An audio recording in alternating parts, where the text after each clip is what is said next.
دوسرے گھر میں شرعی ذبیحہ کا کیسے یقین کریں؟ امریکہ میں کسی مسلمان کے گھر جا کر کھانا کھائیں تو یہ کیسے معلوم کریں کہ گوشت ذبیحہ ہے یا غیر ذبیحہ، یا کھانے کی دوسری چیزیں حلال ہیں یا نہیں ہیں؟ ام صالح امریکہ سے۔ دیکھیں، مسلم کنٹری میں تو حلال ہی غالب ہوتا ہے، عام طور پہ لوگ شرعی طریقے سے ہی ذبح کر رہے ہوتے ہیں، الا یہ کہ کسی نے جیسے دبئی کے بارے میں پوچھا، کوئی کمپنی مشینیں ذبیحہ دیتی ہے تو وہاں تو حرام ہی کہا جائے گا جب تک کہ حلال ہونے کا یقین نہ ہو۔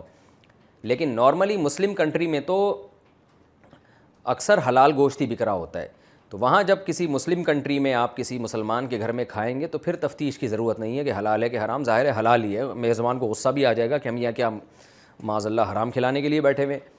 لیکن غیر مسلم کنٹری میں جب آپ جائیں تو اگر کوئی مسلمان دیندار ہے، شریعت کا خیال کرتا ہے، حلال و حرام کی فکر کرتا ہے، آپ کو پہلے سے معلوم ہے، تو پھر اس سے پوچھنے کی ضرورت نہیں ہے کہ یہ جو گوشت آپ کھلا رہے ہیں حلال ہے یا حرام، غالب یہی ہے کہ حلال ہی ہوگا۔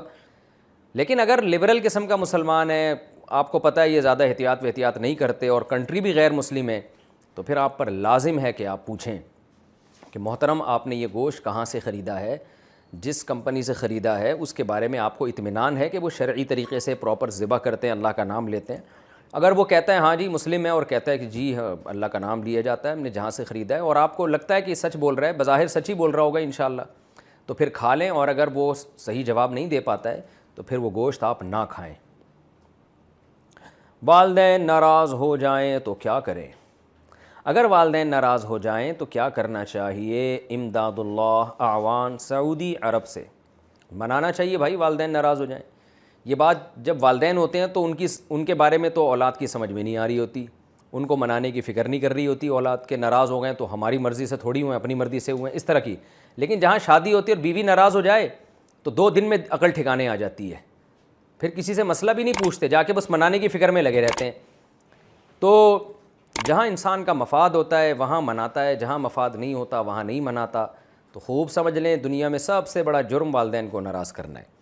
تو اس لیے اگر کبھی اونچ نیچ ہو گئی ہے تو قرآن نے کہا ہے والدین کے حقوق کے بارے میں، ان تکونوا صالحین فإنہ کان للأوابین غفورا۔ سورہ بنی اسرائیل میں اللہ نے فرمایا والدین کے ساتھ اچھا سلوک کرو، اگر خطا ہو جاتی ہے تو اللہ نے فرمایا کہ اللہ توبہ کرنے والوں کی خطاؤں کو قبول کرتا ہے۔